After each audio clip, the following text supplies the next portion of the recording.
Assalamu alaikum, you're watching Views and News and I'm Faisal Rehman live from our Islamabad studios. Today, a very important story that we have picked up, and that is about the ongoing Indian atrocities in the Indian illegally occupied Jammu and Kashmir. Now, it is a certain fact that the Indian illegally occupied Jammu and Kashmir and the people living out there, the Muslims in particular, their lands are being sold out, and that wasn't the case 2 or 3 years before. After the abrogation of Article 370 and 35A, now the government of India, they are selling their properties, their houses, their businesses, the lands they had, the gardens they had, especially of the apples and other fruits. They are being sold out to the people living in the other parts of India, and that is something which is totally against the previous norms and values which were applied there earlier. Now, thousands of Muslims who are living in that part of the world are really desperate about what is going on. They have their very legitimate concerns. They have their own very, I would say, concerns which should be handled and which should be addressed.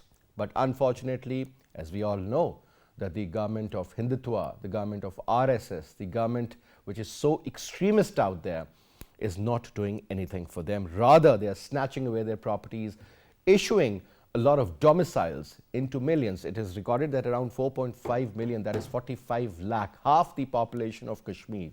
Overall, those documents have been given to the non-Kashmiris, and land has been allocated to them. Properties have been given to them. Retired army officers, GSUs and Jawans, they have been allocated a certain piece of lands in various colonies out there so that they can settle. And eventually, what the real agenda is about the demographics. They want to change the demographics before the plebiscite is held. Now, this is what the overall status is. But interestingly, recently there was this campaign once again against the Muslims, in which certain extremist Hindu leaders, mostly of BJP, and they said that Muslims should be killed, they should be eliminated, and a proper genocide should be carried out against them. The reason is that they want to make sure that India should only be for the Hindus, no minorities should be living there. But having said that, when you look at the total population of Muslims in India, that is around 200 million plus, almost same amount of Muslims are living in India, the number which is present in Pakistan. Now, interestingly, the Hindus have ordered their extremist elements to start killing them. They said that you can buy a telephone worth 5,000 rupees, but make sure the weapon you carry should be worth into lakhs, because that is what is important. So, this is an open threat to the Muslims, and this is what has been going on for quite some time, but now they are challenging them at each and every level. Students are being thrown out of the universities, whosoever held the cricket match between Pakistan and India, which Pakistan won. Whether you talk about the teachers, they've been thrown out of the universities as well, from the colleges too. Now, this is what has been going on. Recently, there was this interview given to Karan Thapar, who's a known Indian journalist, and who gave the interview? None other than Nasiruddin Shah Sahab, an icon, a Muslim icon of India, a known actor. And before I introduce you to our panelists, I would like you to go through this package of ours and also listen to what Nasiruddin Shah Sahab had to say. I wonder if these people know what they're talking about, because what they're calling for is a full-scale civil war.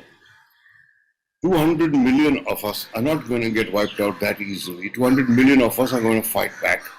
200 million of us claim this to be our motherland. 200 million of us belong here. We were born here. Generations of our families have lived here and died here. And I'm certain that if any such movement begins, it's going to be met with a massive resistance and a massive amount of anger. And these people who make these statements, to whom nothing is done, whereas a poet, a comedian, is arrested for a joke he was going to make.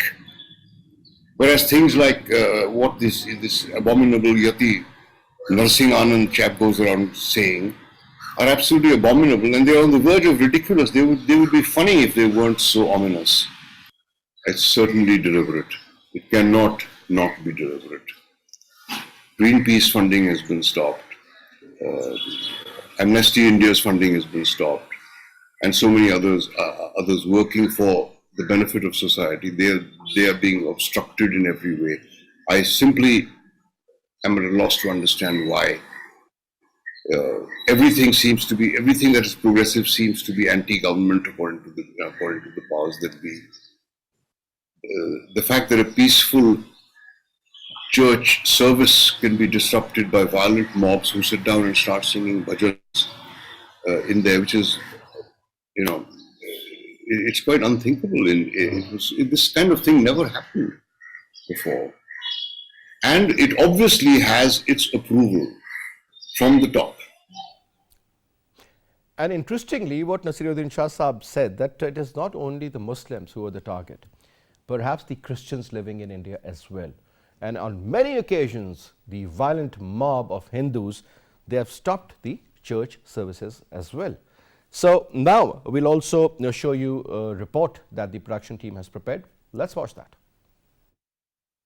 Narendra Modi, after taking the office of the Prime Minister of India, has instilled his anti-Muslim and Hindutva-oriented approach in the structural realm of India, which has made his reign venomous for the minorities of India, as well as it's getting more and more humiliating towards international laws and United Nations Security Council resolutions. In this regard, the revocation of the Article 370 and making the disputed Indian illegally occupied Jammu and Kashmir into one of its union territories was the most arrogant act by the Modi's government, which not only buried the claims of India regarding being the largest secularistic democracy, but also showed that India has least respect for the world's organization and respective laws. Since the revocation of Article 370, Indian illegally occupied Jammu and Kashmir has become the target of Modi's Hindu supremacy-obsessed atrocities and demographic manipulation.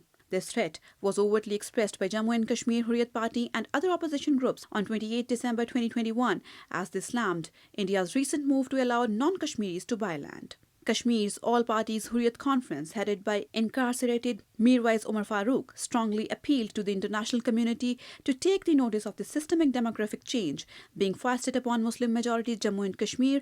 On the other hand, all-parties Hurriyat Conference said that Government of India wants to disempower its residents, aiming scuttling the final resolution of the long-standing international political dispute of Kashmir in accordance with the will and aspirations of its people, as promised by the international community based on principles of justice and international law. Now let me introduce you to our panelists we have with us in our studio. On my right is Dr. Owais bin Wasi Saab, expert on Kashmir affairs. Wasi Saab, pleasure to have you in the show, sir. Thank you so much for your time. And we also have with us Dr. Ejaz Akram Saab. He's an expert on international relations. Thank you so much, Dr. Saab, for your presence as well. And on Skype, we have with us Mr. Pervez Jamil Mir Saab, who's a senior journalist, senior analyst also. Thank you so much, Mir Saab, for your presence, sir.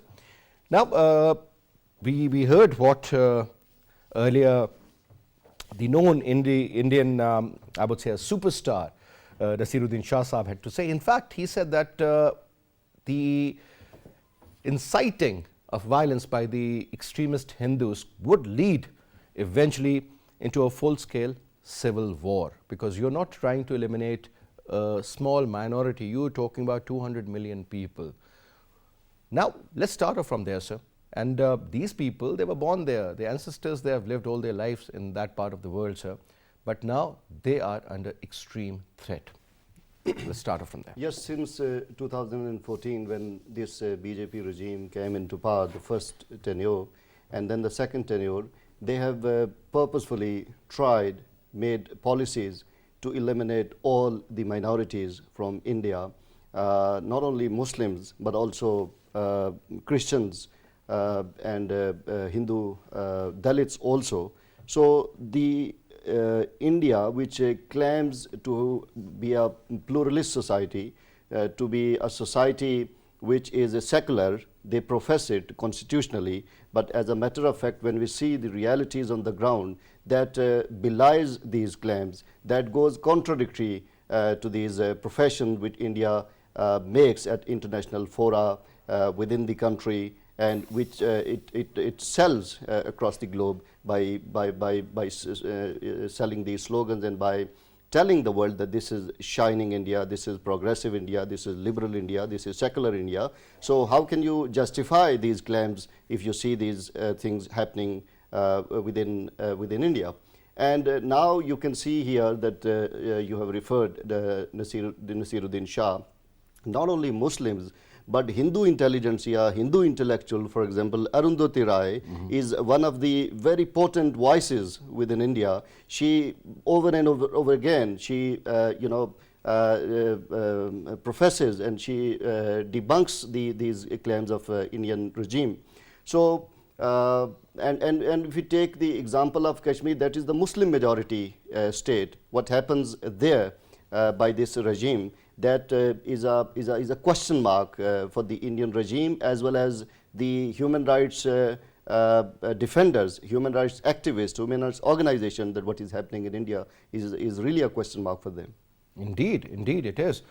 Now, sir, the kind of threats which are in fact generating from India, and in particular for the minorities such as Muslims. They still consider Muslims as a minority, sir, but I think 200 million is a big number. Dr. Saab, now the kind of threats that are there, the kind of attitude the government has since 2014, I would say, ever since Narendra Modi came into power.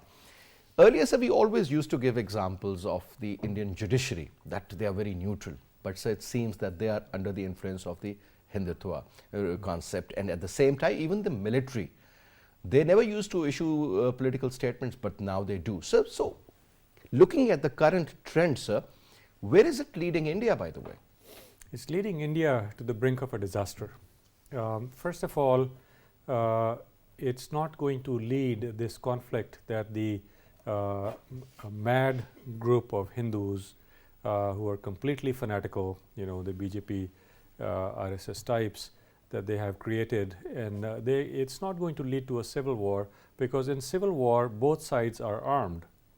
Here you will have one side that is armed, and you have the other side, Muslims or combined non-Hindus, that may be completely unarmed. So that's genocide. So it will be a carnage leading to a genocide. That is what their plan is, and they're very clear about it. They have been saying that for a long, long time.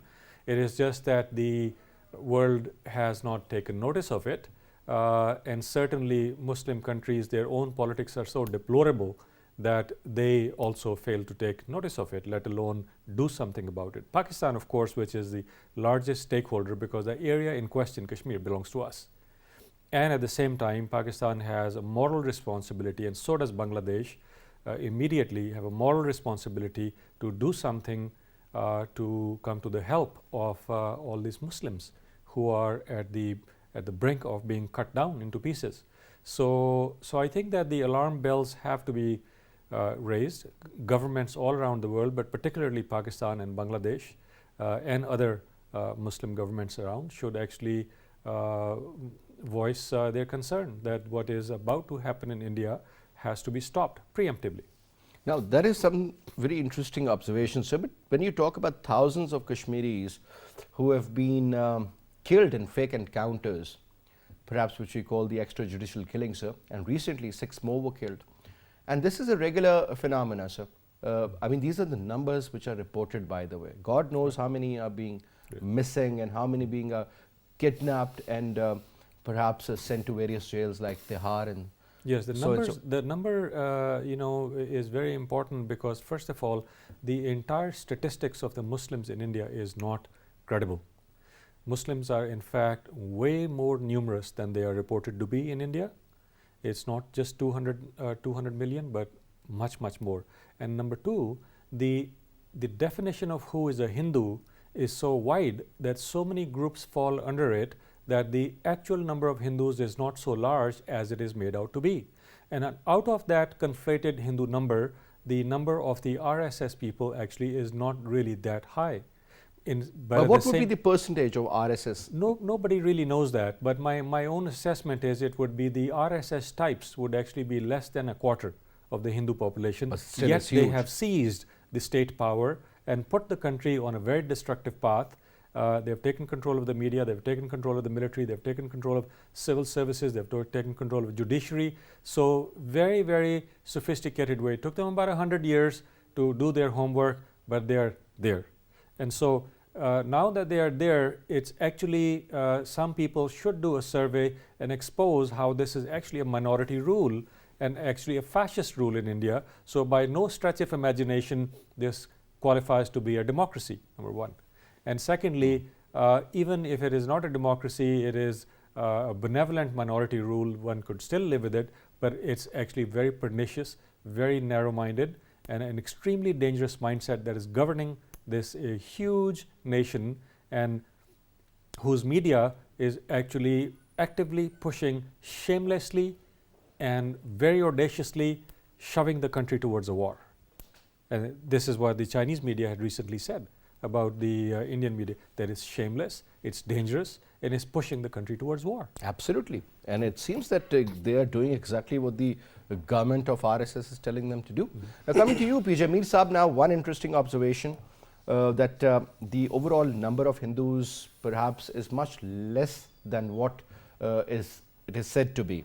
At the same time, the number of Muslims perhaps is slightly more than the number that is reported. But still, sir, 200 million is a huge number. Before the start of the show, sir, we were in fact talking about this very important interview of the known Indian actor Nasiruddin Shah, and he was being interviewed by a very well-known Indian journalist, Mr. Karan Thapar.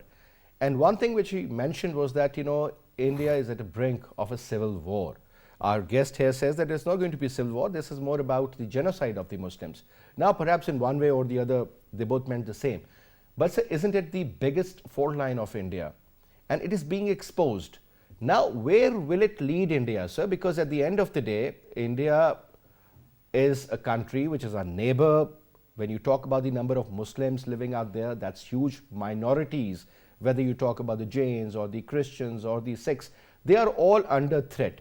And you being someone who's been writing about it, talking about it, who's been living abroad, living in Pakistan, and we know that you have a very, in fact, interesting point about this. So let's share that with us.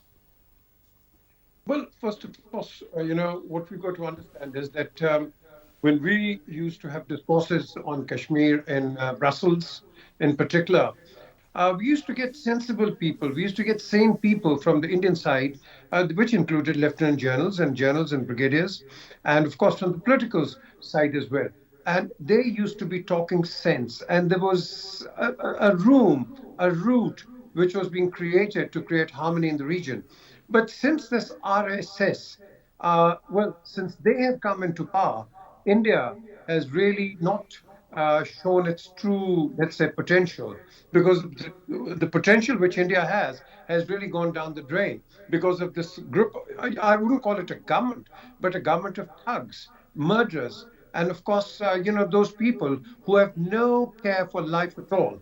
So we've got to think and re-strategize our own strategy as far as India is concerned and as far as Kashmir is concerned. Now, we've had OIC here. We spoke, look at us. We spoke about humanitarian issues in Afghanistan. The sad bit is Pakistan takes the initiative for other countries, yet none of the OIC people who claim to be Muslims yet see their brethren being murdered, massacred, killed, and the amount of mass graves we discovered about 10 years ago in Kashmir. I mean, no one speaks about it. So I think what we need to do is look at us as well and re-strategize and counter India on the international forum. Like I've said many times, we've had three great centers. Our unofficial embassies in the form of Kashmir centers. We had one in Washington, we had one in Brussels, and we had one in London. Now, what happened? Because of Indian, let's say, propaganda and Indian influence, they eventually closed up. Now, why did we close them up? There are a variety of, sort of reasons for it.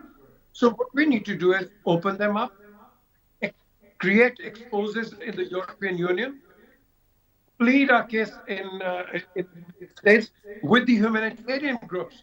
The Senate will do nothing. The American Senate will do nothing. Let me tell you, I've had lots of conversations with a number of senators. They will do nothing. They completely come back and say, well, it's your problem. I questioned Henry Kissinger when I went to the United States on an official prime ministerial tour. And there again, he said, look, I came back in it 40 years ago, and look what's happening. So basically, they'll give you a good lip service, they'll give you a good hearing, but that'll be about it. The British Parliament, I have a lot of faith in it. Yes, there are friends of India, there are friends of Pakistan, but we need to sit down and resolve this long-standing crisis, and particularly now the humanitarian crisis, which is really increasing twofold.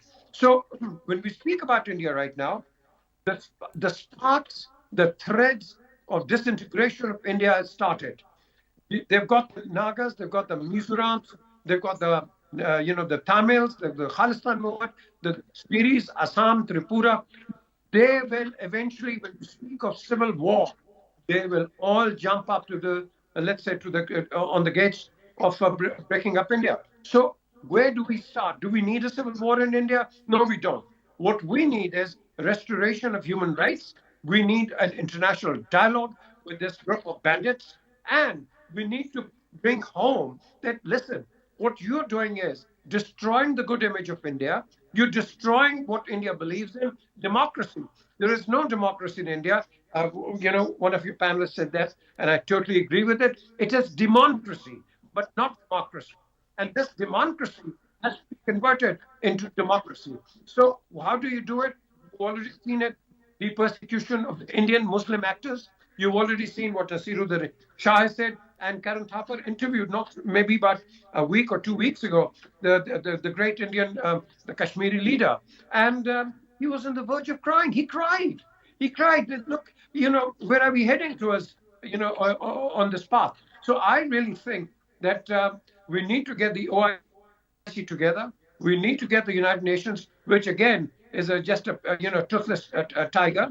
Because look at the declarations of 47, 48. Nothing has happened. India has been giving us pledges.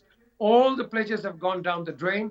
It has not given us pledges, not once, not twice, over 50 times. And none of them they've honored. So after 57, the plebiscite had gone down the drain. As long as we had Mr. Nehru, I think we have the chance of reconciliation at some point. But now, apart from Faisal, apart from the humanitarian issue, you've got the water issue coming up. Now, and water issue, believe me, civil war or no civil war in India, there will be a major war between India and Pakistan. So I think we need to be rethinking and re-strategizing our own strategy of action against India, and what's next to be done.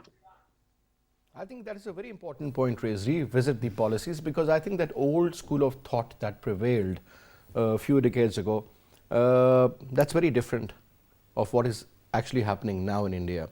Forget about Kashmir or Assam or so many other areas where there is a problem. But the real issue is that what exactly is brewing in the mind of Narendra Modi and his associates like Amit Shah, Mr. Ajit Doval, the National Security Advisor, or perhaps so many other individuals. But now, so one thing is for sure, that they don't want peace in the region. They don't want peace with Pakistan. The negotiations, they have come to a halt. No matter what we have done so far, nothing has been fruitful. Now, if the same continuity is there for another 10 years or so, sir, I'm sure that a lot will get worse for the Muslims. A lot has already been done, a lot more is in the pipeline, and at the end of the day, it seems that Muslim genocide in one way or the other is going to happen. Not talking about OIC, as earlier mentioned by our guest, that OIC, I think it's one of the most useless bodies, unfortunately. So the case is with the Arab League, and this concept of Muslim brotherhood, it doesn't exist anymore. Or does it, sir? Let's start from there. Depending too much on the Muslim Ummah. Before I respond to this question of the role of OIC and other bodies, I think the first thing that you mentioned about you have mentioned the name of Amit Shah and Ajit Doval. In fact, they are not considering this issue of Kashmir as a political issue, but they are terming it as a civilizational issue, as a cultural issue. That is why all these moves that you are observing, you are monitoring, that is basically you need to see in that context of civilizational and cultural onslaught they have started. For example, one, that they wanted to change the Kashmiri script for, to Devanagari. They have also banned Farhan in Kashmiri Secretariat. They have also given important positions to Hindu civil servants and in administrative positions, although 70% population of the state is Muslim. So that is based, and same goes for the larger policies led by BJP, that that is, I oft quote that statement that it's safer to be a cow in India than to be a Muslim. That is basically the crux of their policy, what they want to do in India. That, I think, these all political and all strategic, all geostrategic things need to be seen in that context. India wants to pursue this policy, and this is basically the driving force.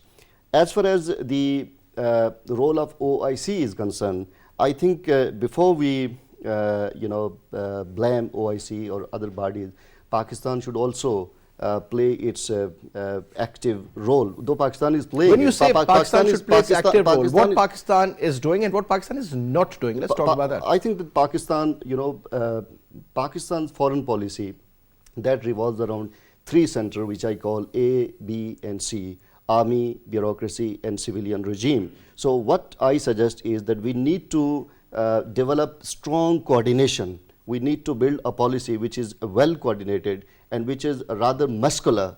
This is one thing that we need to do that. Second thing is that we should generate a discourse, especially on legal grounds, which could be presented to the international fora, as senior journalist PJ Mirza was referring, that instead of focusing only on the United States. For example, if you see that President Obama in his campaign mentioned for mediation, then the next president also mentioned this mediation on Kashmir, but it didn't take place. So instead of relying just on the United States, Pakistan should also approach to all human bodies, all the relevant organizations, and that legal discourse. For example, legal discourse means, for example, this is an international armed conflict. This is an international humanitarian issue of international humanitarian law. This is not an issue of just human rights. This is an issue of humanitarian law. So these are the things which must be projected, which must be shared with the bodies concerned, so that they must be taken in that. And I'm sure in that these context. issues have been concerned. Yes, these are the things that that should be, I think, projected, that should be advocated, that should be advanced, so that the conscience of the world bodies, conscience of the international community could be pricked by this discourse. So far, what we have been doing is that our discourse, or the that has been dominantly political oriented. I think that should be legal oriented. It should be strengthened from legal point of view. There is a lot of work that we need to do that. So this is one thing. As far as the other bodies are concerned, for example, some of the work that we can see the result. For example, European Union members, they have written letters. Similarly, you have recently seen the Members Parliament of UK. They have also written a letter to the UK High Commissioner in England, asking for these extrajudicial killings which are currently taking place in the month of December. 28 people have been killed so far. So these are the some signs that some positive outcome we can see. That we can also approach other bodies, for example ASEAN and other bodies, in order to make influence and make our point acceptable to them, so that they can ask India, they can compel India to implement the United Nations resolutions and curb these human rights violations, which not only started after 2019, started since 1947. Now, one important factor, Dr. Saab, that is about the changing demographics. And I think that was very much on the Indian agenda. Over a period of time, whether the land has been sold or people have been displaced, or more people from the other parts of India, they have been given and allocated certain areas to live, So that clearly means one thing, that the number game is going to get disturbed. Rather, it has already been disturbed. 4.5 million domiciles have been given. So you can well imagine, the total population is around 9 million and you're talking about 4.5 different. So demographics have been changed, will be further changed. Now my point is, sir, at some stage, if Pakistan exerts that kind of pressure and the Muslim Ummah gets united, I'm talking about an ideal case scenario. Most probably that is not going to happen, but let's suppose everything is just going right for the Kashmiri people, sir. Let's suppose India says, okay, well, 2030 is the year and we'll be holding a plebiscite and let's see what happens. And by that time, they will make sure that whether the international observers are there or not, but at the end of the day, it's in their favor. That is exactly what my fear is, sir. What will we do, sir? Right. The demographics are also the giving in of distributing domiciles for the non-Muslims, Hindus from migrating from Jammu to settle in different parts of the valley. It's overinflated. It's not that easy to settle in the valley, and I'll tell you why. You don't find rootedness and livelihood there. They can only plant people there whom they can supply as they supply their military. They don't have organic livelihoods because there is no market. What are they going to sell? Where are they going to buy? So that itself, I wouldn't worry too much about that right now. 10 years down the road, of course, things could be worrisome. Now, as far as the idea of Muslim solidarity is concerned, it does exist, and the idea of Muslim Brotherhood is not dead. It's just that it doesn't have good platforms. So to create more platforms, you count out the Arabs because they're not in a position to help you because they're gone too deep with the powers that be. So you can take Turkey, you can lobby Iran through China because China's outlook on the region is identically similar as ours. Almost the same, and then you have Afghanistan, of course, which is also a friendly country now. So, and then obviously Bangladesh also needs to be lobbied through China. This is the type of homework that you can do in addition to the legal measures that he just mentioned, but most importantly, the kinetic measures. Our security establishment, I fear, has a gross miscalculation of their general policy towards India. As the Indians are talking about butchering the Muslims and invading different parts of Pakistan in Kashmir region, our establishment is talking about the importance of trade with India. How fuzzy and how romantic and how stupid. I think they need to take a cold reassessment of this policy. This is based on sheer nonsense as to they can cajole India and they can do trade and they will become civilized partners with us. I think this is based on daydream. So I am very What other option do we have, Dr. Saab? Okay, the options are very similar to what the China has been doing in the sub-Himalayan regions. That you have a friendly population inside India. They don't have a friendly population inside Pakistan. They have maybe some less than 1% of people who make a lot of noise in this country, but that's a smaller problem, I would say. That will become bigger if you don't curb it now. But as far as if they are moving a lot of their weapons and money and propaganda machinery against Pakistan, so then you need to respond in kind. Not exactly through same terms, but you have certain strengths. What I'm afraid is the Pakistanis who hold excellent cards in their hands will never play them and lose the game of cards. They could actually win it, but they never use their aces, they never use their kings, and they have never used their queens.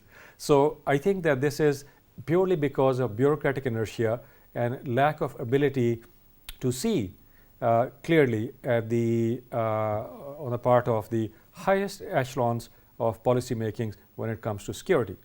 And I'll be very happy to actually talk more about this behind closed doors because we cannot talk details of our plans. But as far as the overall strategic direction is concerned, I'm not happy with it, and I would like to see our epistemic and our strategic community do course correction immediately. Otherwise, it's going to cost the entire country so much that they will not be in a position to take the blame. Dr. Saab, there was this very interesting document, and I was pretty surprised to know that once again they are saying this is the first time that a proper national security document has been Yes. formed. Now, good enough, sir. We've been hearing it previously also. But this time, the center of attraction is about the economy. And it should have been much earlier. So we do understand about the food security that is also directly linked with your economy. You talk about the global warming and climate change. You talk about water security. You talk about the external threats. You talk about the internal threats. There's so much more. Population, for example. But also one major factor is that eventually the government has realized that at the end of the day, it's about the kind of money you have in your kitty. That is going to, create the difference. Look at India, almost at the verge of becoming the third largest economy, to be very honest. Whether we like it or we don't, this is a reality, sir. The kind of influence they have over the Gulf countries, Saudi Arabia, Bahrain, UAE, you name it. These were the countries which were totally with Pakistan on the issue of Kashmir, for that matter. But we do not hear much, even Iran. So the case is with so many other Muslim countries, because they are under the umbrella of Saudi Arabia and under the very direct influence, I would say. Now things have changed. And that is a potential threat to Pakistan, sir. And it is. Now the kind of influence that the Indians have, whether you talk about America or Russia or even China, sir, they are doing their trade, and that is excelling. You talk about Russia, sir, bought their S-400 missile system. The Americans have not penalized them yet. They said do not do it, but no sanction has been imposed, so they are okay with it, and they have deployed all along the LOC. You talk about the purchase of Rafales, great, 2-3 squadrons of Rafales, sir, couple of squadrons to counter China, otherwise for Pakistan. Now, so this is a clear and present danger for us also. A lot of warmongering is going on, and we cannot trust our enemies, sir, to be very, very honest. The kind of CDS they had earlier had something pretty interesting in his mind. Yes. And even now, we can't rule out the reality, and we can't in fact simply say that, okay, war is not an option, because Pakistan is a nuclear state. And when you talk about the deterrence, oh, well, we have got nuclear missiles, and we have got a lot of bombs as well. But sir, that wasn't the case when the Indians, whether they attacked, whether it was successful, or they just ended up blowing up a couple of trees and killing perhaps 1 crore or 2. But sir, they did it. If the nuclear deterrence was there, sir, they shouldn't have done it. Yes, because they have a calculation. They know that Pakistanis Talking about the threshold now. Yes, they know that Pakistanis are so much under the thumb of foreign pressure that they will be paralyzed before they can respond. And as long as your enemy knows that, they will use that to their advantage. And that's what I'm saying, that Pakistan has a lot of strong points. First of all, the Indian economy is in tethers, because it's a large economy, no doubt, but its economic indicators are very poor, because it doesn't trickle down to the people. So it's a very fragile situation in India. Secondly, their military engagement along the borders of Pakistan and in Kashmir is of type that Pakistan's defensive posture is of, because they have to offend, they have to attack. Pakistan is not going to attack India. We have never done that. And so if Indians attack Pakistan, then they have to also deal with the population. It's very difficult for India to actually take territory, because before you take territory, you have to take its people with it. And it's one of the largest armed civil societies in the world. Switzerland, Israel, and Pakistan have lots of weapons, and civil society has a lot of weapons.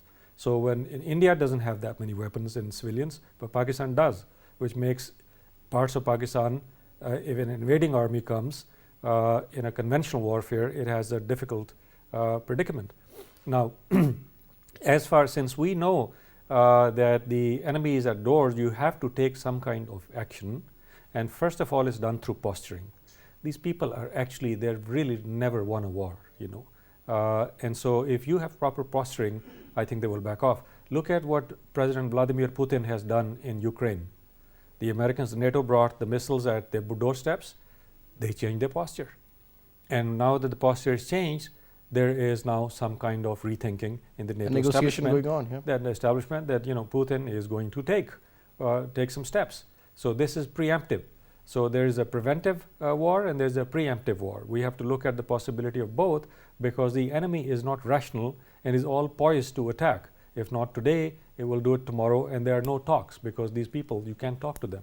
They're not rational. Now, PJ Mir Saab, you heard what Dr. Ejaz Akram just said.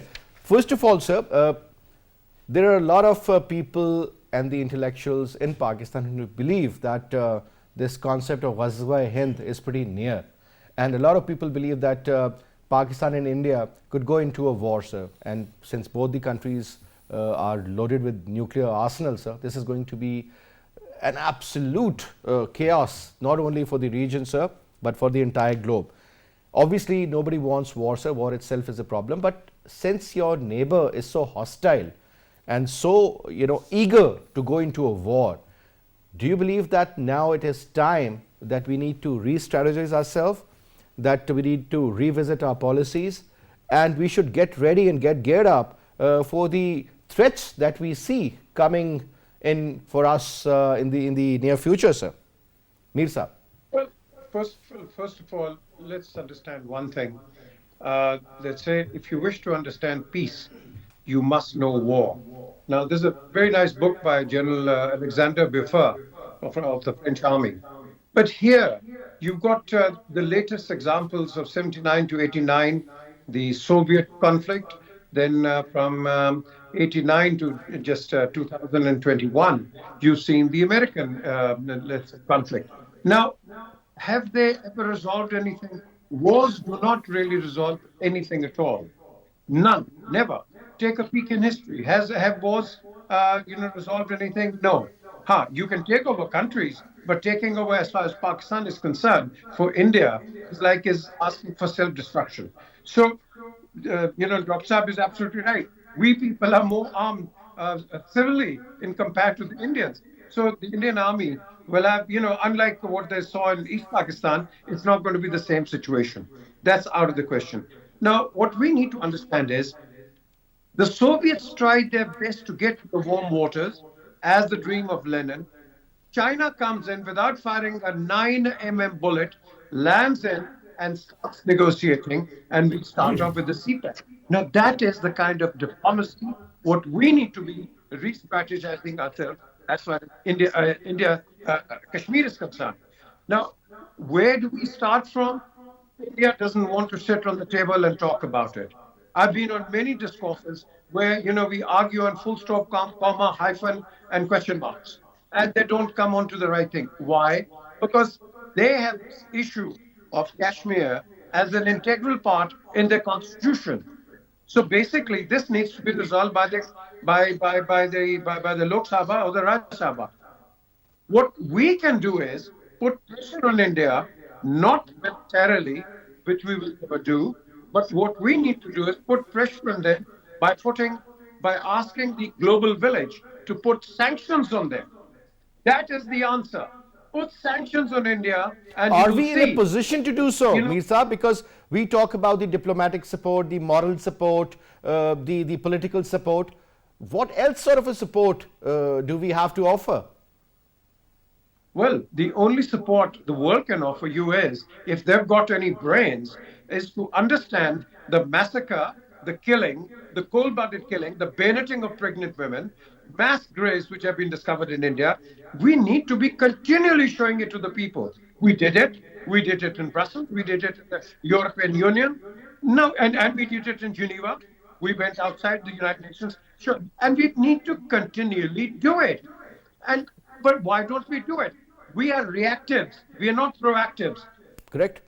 Well, those countries will never progress who cannot take constructive criticism on their own selves and then develop from those criticisms into something constructive.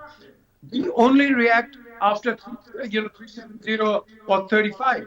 Why didn't we react on it before? Why weren't we proactive? Why didn't we know this? So we need to be, getting ourselves out of this hibernation on Kashmir for 70 years and get out on the front foot and take them, as they say, bull by the horn. And that is the only answer to do it. But with that, we need to be, putting this OIC, at least asking them, look, you call yourself Muslims, fine, and we don't want you to be India-centric. You keep your relations, but look at what is going on, as far as humanity is concerned in India. So I think there are lots of issues which need to be re-strategized, and the immediate thing is open up the Kashmir centers, open them up tomorrow, and that is where we start. All right, Mir Saab, thank you so much for your comments, sir. And with this, we come to the end of our show, sir. And thank you very much, Dr. Saab. It was a pleasure having you, Wasi Saab. Thank you, sir. And this is all we have for this, sir. I'll see you, inshallah, tomorrow at 8:05. Till then, you take good care. Khuda Hafiz.